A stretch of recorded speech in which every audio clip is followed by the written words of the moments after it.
కర్ణాటకలో జరిగిన వాల్మీకి స్కామ్ కర్ణాటక కాంగ్రెస్కే కాదు తెలంగాణ కాంగ్రెస్ కూడా ముచ్చెమటలు పట్టిస్తోంది. కింద మీద పడి ఇక్కడ కాంగ్రెస్ వాళ్ళు రేవంత్ రెడ్డి గారు మీడియాని మేనేజ్ చేస్తూ విషయాలు బయటికి రాకుండా ఆపుతా ఉన్నారు.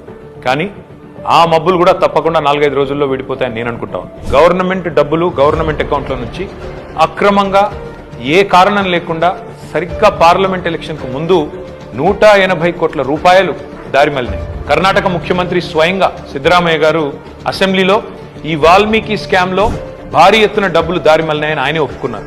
అందులో హైదరాబాద్ లోని 9 బ్యాంక్ అకౌంట్లకి 45 కోట్ల రూపాయలు ట్రాన్స్ఫర్ చేశారు. దీని మీద ఎంక్వైరీ మొదలు కాగానే ఏమైందో ఏమో తెలియదు కానీ వాల్మీకి కార్పొరేషన్ అకౌంట్ సూపరింటెండెంట్ ఆఖరికి ఆత్మహత్య చేసుకున్నాడు.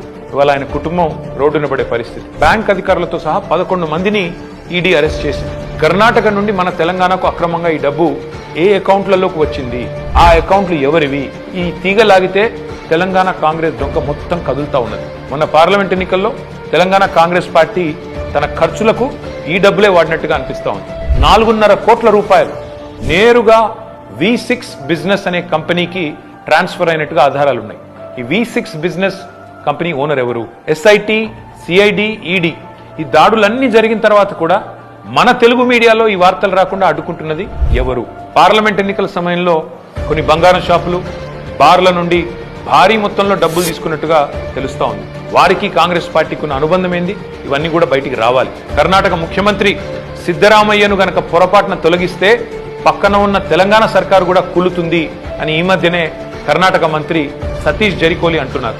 మరి కర్ణాటక కాంగ్రెస్ తో తెలంగాణ కాంగ్రెస్ కు అంతలాగా పెనవేసుకున్న ఈ అనుబంధం ఈ వాల్మీకి స్కామేనా?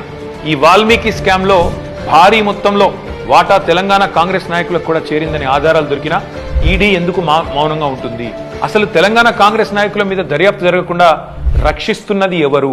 పార్లమెంట్ లో గాయ చేసుడు తప్ప బయట మాత్రం ఏమీ తమ సొంత పార్టీ అవినీతి మీద నోరు విప్పని రాహుల్ గాంధీ ఖచ్చితంగా నోరు విప్పాలి. ఈ వాల్మీకి కార్పొరేషన్ గుట్టు విప్పాలని చెప్పి నేను డిమాండ్ చేస్తా ఉన్నాను.